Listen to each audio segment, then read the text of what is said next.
नमस्कार मित्रांनो, स्वागत आहे पुन्हा एकदा तुमचं माझ्या DK टीचर्स सपोर्ट या यूट्यूब चॅनलमध्ये। मित्रांनो, संच मान्यता 2025 ही आपली सुरू झालेली आहे आणि नेहमीप्रमाणे दरवर्षी आपल्याला संच मान्यता पोर्टलवर जाऊन आपल्याला आपली संच मान्यता फायनल करायची असते। यामध्ये मग बेसिक इन्फॉर्मेशन असेल आणि टीचिंग नॉन टीचिंग स्टाफ बाबतची माहिती फायनलाइज करायची काम असेल। हे आपण दरवर्षी करत असतो। दरवर्षी मी तुम्हाला त्याबाबत व्हिडिओ देत असतो, पण यावर्षी फार मोठा बदल या पोर्टलवर करण्यात आलेला आहे आणि माहिती जी आहे ती स्कूल पोर्टल आणि शाळा पोर्टलवरून फेचिंग करून आपल्याला माहिती तिथं घेऊन फायनलाइज करायची आहे। तर हे काम कसं करायचं, थोडासा एरर आहे, काही गोष्टीमध्ये फेचिंग होत नाही, तरीसुद्धा आपण ती माहिती समजून घेणार आहोत। माझ्याकडं ऑफलाईन ते मॅन्युअलसुद्धा आहे अशा प्रकारचं, या बाबतीतसुद्धा यावरूनसुद्धा काही माहिती घेणार आहोत। आणि जर तिथं फेचिंग झालं नाही तर इथून माहिती घेणार आहोत, आणि फेचिंग झालं तर डायरेक्ट आपण ऑनलाईन माहिती घेणार आहोत। तर ऑनलाईन पहिल्यांदा पाहूया, म्हणजे तुम्हाला सोपं जाईल।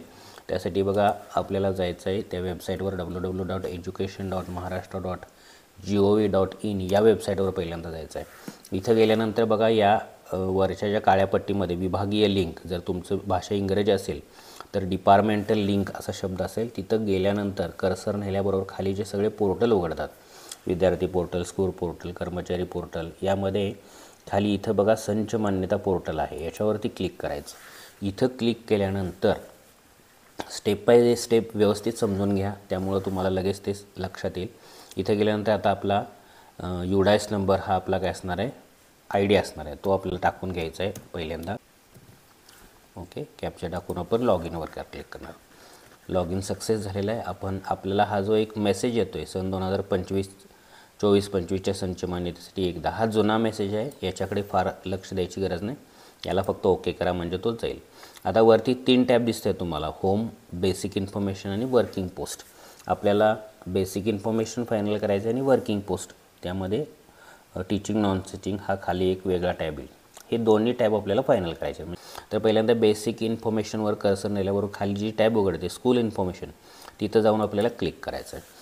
आता इथं क्लिक केल्यानंतर बघा, इथं तुम्हाला काहीच दिसत नाही, जे नेहमीप्रमाणे आपल्याला माहिती दिसायची बेसिक ती इथं दिसत नाही।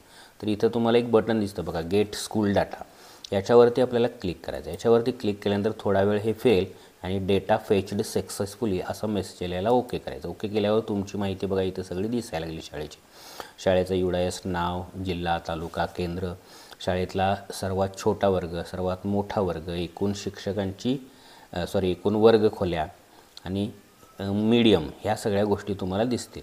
आता हे वर्ग खोल्या दिसतात म्हणजे आपल्याला स्कूल पोर्टलवर आपण ही माहिती भरलेली असेल तर ही सगळी माहिती आपल्याला दिसते।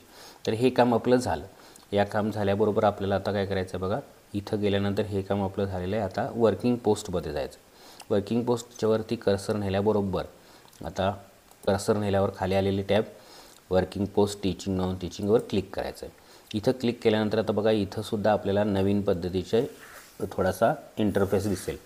तर इथं बघा, अगोदर गेल्या वर्षीपर्यंत आपल्याला स्वतः आकडे टाकायला लागायचे। आपल्याकडे हेडमास्टर किती आहेत, ग्रॅज्युएट टीचर किती आहेत, अंडर ग्रॅज्युएट किती आहेत, शिक्षकेतर कर्मचारी असतील तर ते किती आहेत हे टाकावं लागायचं, आणि मग ते फायनलाइज करायला लागायचं मीडियम निवडून।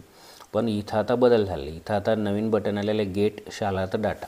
तर शालार्थवरून आपल्याला ॲटोमॅटिक इथं सगळे शिक्षक संख्या, शिक्षकेतर संख्या ॲटोमॅटिक मिळणार आहे। हा जो चौकोन आहे हा इथला, इथं बघा headmaster, assistant headmaster, supervisor, under graduate, graduate, इथं 100%, 80%, 60%, इथं ही शिक्षकांची माहिती येणार आहे ॲटोमॅटिक संख्यात्मक, इथं भरता येत नाही आपल्याला, शाळेवरून येणार। आणि या बाजूला उभ्या कॉलममध्ये हे नॉन टीचिंग स्टाफ आहे, head clerk, senior clerk, Naik वगैरे सगळे।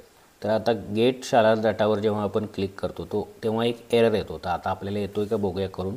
गेट शाळा डाटावर मी क्लिक करतो, डाटा फेच्ड सक्सेसफुली आलेला आहे। आता याला ओके केल्यावर इथं खाली आकडे येणार आहेत बघा, ओके करतो।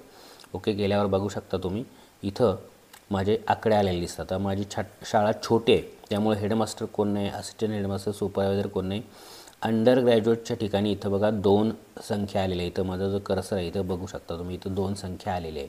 आणि इथं नॉन टीचिंग स्टाफच्या इथं कोणीही आलेलं नाही, कारण माझी शाळा प्राथमिक शाळा आहे, शिक्षकेतर कर्मचारी कोणी नाही।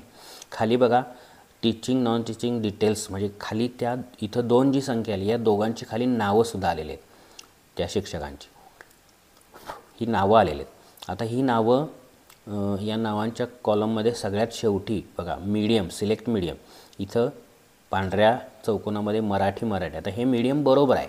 जर चुकलं असेल तर या बाणावर क्लिक केल्यावर तुम्हाला मीडियम दिसेल दुसरं, तर ते तुम्ही निवडायचं आहे. आता हे सगळं बरोबर आहे असं वाटल्यानंतर इथं बघा फायनलाइज बटन आहे. या फायनलाइज बटनावर क्लिक करायचं आणि आर यू शुअर म्हणतं त्याला एकदा ओके करायचं. ओके केलात की डाटा फायनलाइज सक्सेसफुली. ओके करा. आपला संच मान्यता फायनलाइज, डाटा इज फायनलाइज झालेलं आहे. तर या पद्धतीने थोडासा बदल झालेला आहे. हा बदल लक्षात घ्या आणि काय करा, या पद्धतीने संच मान्यता फायनलाइज करा. जेव्हा जर तुमची माध्यमिक शाळा असेल तर इथं बघा काय होईल, ही सगळी माहिती येईलच शालातवरून. प्लस जर तुमचा इथं कोणी शिक्षक किंवा शिक्षकेतर कर्मचारी दिसत नसेल तर इथंच खाली ॲड न्यूचं बटनसुद्धा तुम्हाला मिळेल. एक मिनिट आपण जरा या मॅन्युअलमध्ये बघूया. जेव्हा तुमची सगळी माहिती दिसायला लागेल,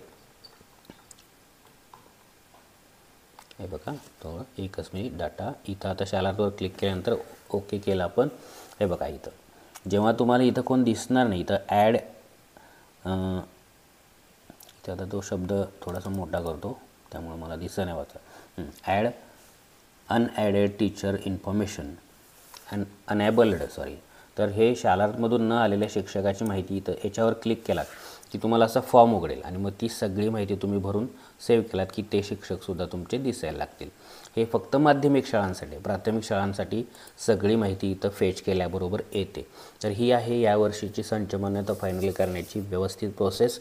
कोणताही किचकटपणा न ठेवता मी तुम्हाला सरळ सोप्या भाषेत आणि व्यवस्थित सांगितलेलं आहे. आपण हे आपलं काम करा. जर शालार्थवरून डाटा घेताना जर तुम्हाला काही प्रॉब्लेम येत असतील, समथिंग वेंट रॉंग वगैरे असं काही येत असेल तर समजून जायचं की तुमचा UDIS जो आहे, जो तुम्ही इथं वापरत आहे तो UDIS आणि शालार्थमधला UDIS हा मॅच होत नाही. जर तुमच्या शाळेचे जर चुकून 2 UDIS असेल, शाळांमध्ये वेगळा असेल आणि UDIS प्लसमधला वेगळा असेल तर तसा प्रॉब्लेम येऊ शकतो. तर तुम्ही तालुका कोऑर्डिनेटरशी संपर्क साधून दूर करण्याचा प्रयत्न करा. तर मित्रांनो, माहिती कशी वाटली मला नक्की खाली कमेंटमध्ये लिहून कळवा. व्हिडिओला जास्तीत लाईक आणि जास्तीत शेअर करा. चॅनललासुद्धा सबस्क्राईब करा. सबस्क्राईब केलं नसेल तर भेटूया पुढच्या अशाच माहितीपूर्ण व्हिडिओमध्ये. तोपर्यंत take care and good bye.